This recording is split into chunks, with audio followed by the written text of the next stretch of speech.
అనే భావనకు వచ్చిండ్రు. Graduate MLC, teacher MLC KCR ప్రభుత్వం ఓటింగ్ అది. మీరు అన్న మాట చాలా మంది చెప్తున్నారు, బీఆర్ఎస్ క్యాడర్ కేసీఆర్ నయం అని చెప్తున్నారు.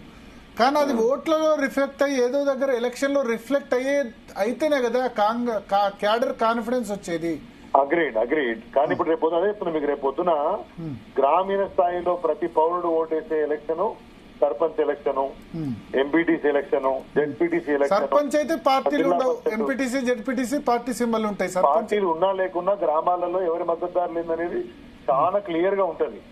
ఇప్పుడు గ్రామాల్లో పోతే బీఆర్ఎస్ పార్టీ మద్దతు పోటీ చేస్తారు, బీఆర్ఎస్ పార్టీ వాళ్ళు పోటీ చేస్తారు, కాంగ్రెస్ వాళ్ళు చేస్తారు, బీజేపీ వాళ్ళు చేస్తారు.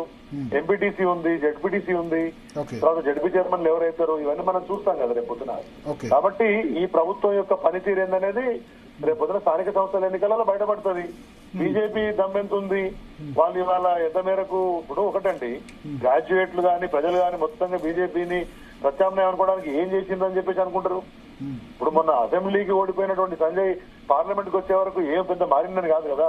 నరేంద్ర మోడీ రామ మందిరం, అంతే కదా. సేమ్ ఇప్పుడు రఘునందన్ రావు గారు గెలిచినా ఏం మారిందని అప్పట్లో. ఎండ్ ఆఫ్ ద డే ఇప్పుడు 14 నెలలు, రేపు పొద్దున వీళ్ళు ఒక 3-4 నెలల్లో ఈ స్థానిక సంస్థలు పెడితే 18-20 నెలల్లో ఈ ప్రభుత్వ పనితీరు పోయిన 2 బడ్జెట్లలో కేంద్రం నుంచి వచ్చిందేమో మనం చూసినాము. ప్రజల గమనంలో మీరు అన్న క్యాలిక్యులేషన్ మరి ఏం చేశారని బీజేపీని గెలిపించారు? కాంగ్రెస్ వ్యతిరేకతనా, అంతేనా సార్? నేను ఇప్పుడు ఎలక్షన్ జరిగిన తీరు మీకు బాగా తెలుసు. నాకు తెలిసి సరే ఇప్పుడు నేనేమి వాళ్ళు ఎవరు గెలిచినా ఎవరు ఓడినా పెద్ద నాకు పరగబడేది లేదు.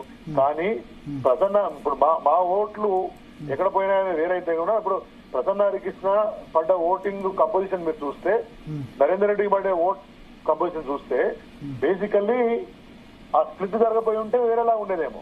ఓకే, ఆ ఫలితం వేరేలా ఉండేది.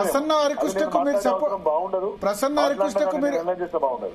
హరికృష్ణకు మీరు సపోర్ట్ చేస్తే గెలిచేవారు ఆయన అవుట్ రైట్ గా పార్టీ నుంచి, కేసీఆర్ నుంచి స్టేట్మెంట్ వచ్చి ఉంటే లాస్ట్ 10-15 రోజుల్లో? మళ్ళీ క్లారిటీ రావట్లేదు భరత్ గారు.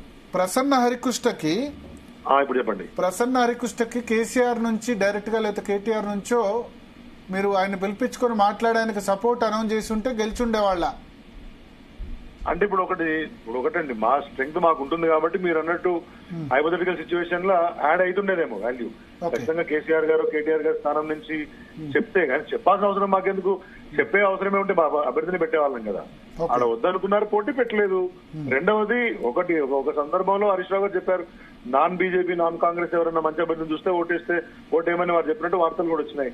నేనేమంటున్నా అంటే ఎండ్ ఆఫ్ ద డే హరికృష్ణకు ఓటేసిన వాళ్ళు ఖచ్చితంగా నాన్ బీజేపీ ఓటే కదా, నరేంద్ర రెడ్డికి వేసింది నాన్ కాంగ్రెస్ ఓటే కదా, నాన్ బీజేపీ ఓటే కదా.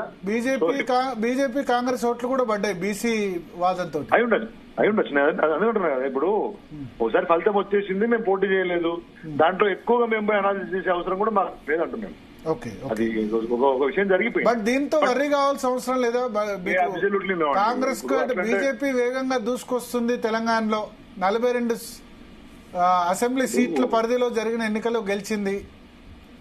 సార్ ఇప్పుడు మీకు